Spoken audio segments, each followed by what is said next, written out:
Hello, everybody. It's Gabe Releaseless. I'm gonna real quick.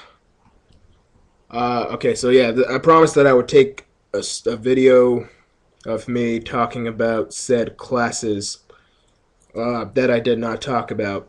Um, and I actually completely forgot where I left off. I believe it was linear algebra and programming 2. I mean, I might have mentioned them, but I don't think I actually went into detail on what you do in those classes. So I'm gonna do that now. Uh, First thing is linear algebra. That's actually a pretty awesome class. You get the DirectX API, SDK, whatever, for the first time, and you actually get to code that stuff, like actual 3D graphics, and it's really pretty friggin' awesome. And if you're smart like me and you copy the window the Win32 code, you can actually create a Win32 application on your own, and on top of that, create your own 2D game with the DirectX commands. So I've done that. I'm currently doing it, and it's going to be awesome. So yeah, if you follow my Tumblr blog at all, I've been talking about it. So yeah, I'll probably put the link here if you guys didn't catch it. Like I think I put it in another video before, but I didn't really mention it, so I'll do that. Yeah, so yeah, there's that, and it's really cool. You get it, like I said, it's a programming class as well as a math class. The things we go over: basic, generic linear algebra stuff, vectors. There's matrices as well. Oh boy, there's matrices, and we touch quaternions and some vector calculus, but we don't really get into that until we move on to physics, because physics. The two classes are kind of intertwined together. So that's kind of what that's all about. And let's see what else. There's also Programming 2, which was a pretty crazy class. As much as I like Justin personally, his class is friggin' difficult. So, yeah, which I guess would be a compliment on his part. But yeah, there's well, the things we go over in there are kind of different. We continue with the pointer arithmetic stuff we started in PG1, like the classes, the pointer arithmetic. But then we go further into that and we bring in stuff like what Full Sail calls the trilogy of evil, which is if your class has dynamic memory, you would put I guess you would add more. You would obviously have a destructor, and then you would have an assignment operator and a copy constructor, and then using the member initializer list. Just a little more advanced topics. Syntax is not important in that class at all, so that's kind of cool. Things like go over polymorphism.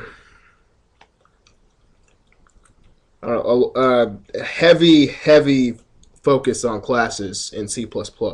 And that's basically what PG2 is. We go over several topics. We even touch a binary, hexadecimal, conversions between each of those to actual decimal numbers and stuff.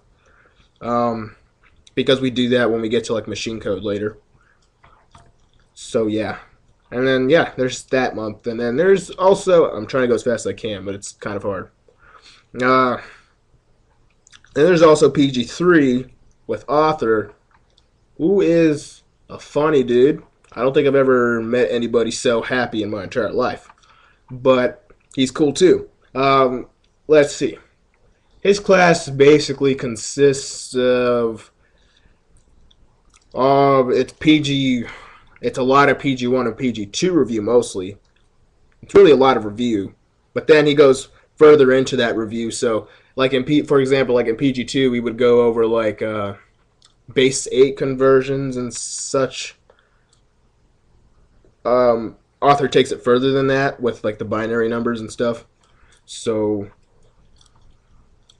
there's also the new topics we cover in PG3 are input, output files with text and binary files, maybe a data file if you want. We create a game That's also console output, but it's not a card game either, like we did in PG2 and 1, so we don't have to like do that anymore. But yeah, it's kind of cool because we create like a little ship. It shoots like a shoot 'em up game, and you can do whatever you want with it. Uh, and also physics. More of the DirectX SDK, doing more with physics stuff. So we're messing around with ball bouncing, friction, spring simulation, like for hair and clothing and stuff. And yeah, we more heavily cover the vector calculus inside of physics, and then quaternions too. And matrices are barely touched. It's mostly just like vector stuff, but still, it's a pretty. It's a lot easier than linear algebra. You got linear algebra, you get physics. So that's the gist of that. And then, of course, I don't know if you guys want to hear about ethics in psychology. I don't think you guys want to hear about that. It's not actually important to the game programming, but it's a class and it's gen ed and it's required. So yeah, it's okay. It's kind of annoying because when you have like a data structures assignment or something, then all of a sudden you remember that you have like a psychology assignment due in the next 2 hours. Boy, what a fun time.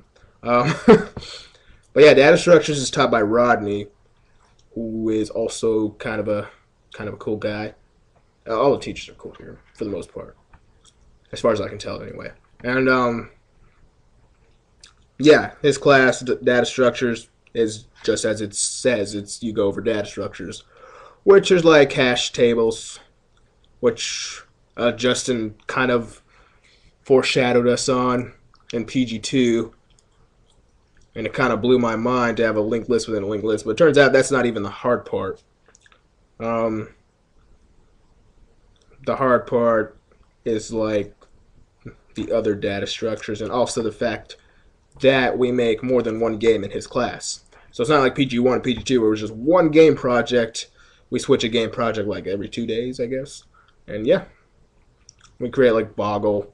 There's like a text twist thing, and then little stuff like that. So basically the gist of all the classes. I try to talk about as much as I could.